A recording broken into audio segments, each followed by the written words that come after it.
मित्रांनो, माणसं येतात, माणसं जातात, घटना घडतात, इतिहास रचतात.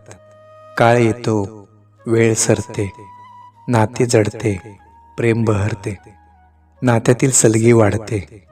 हातातून वाळू निसटावी तशी जीवनाची दोर सुटत राहते, जीवाची घालमेल होत राहते. पण आयुष्याच्या पंगती प्रपंचाची गोडी मनात कायम राहून जाते. काय मिळवलं, काय गमावलं याचा हिशोब करताना वजाबाकी, गुणाकार, भागाकार यांची बेरीज सरासरीत आयुष्य संपून जातं. यातून आयुष्य सारे माळेतील मोत्यांच्या प्रमाणे एक एक निखळत जातं. तरीही शेवटी आयुष्याच्या साऱ्या जमा खर्चात काय हाती लागले यासाठी जीवन जगून बघायचे असते. मनातील भावना कोऱ्या कागदावर उतरवताना जीवनसुद्धा तसंच समरसून जगावे लागते.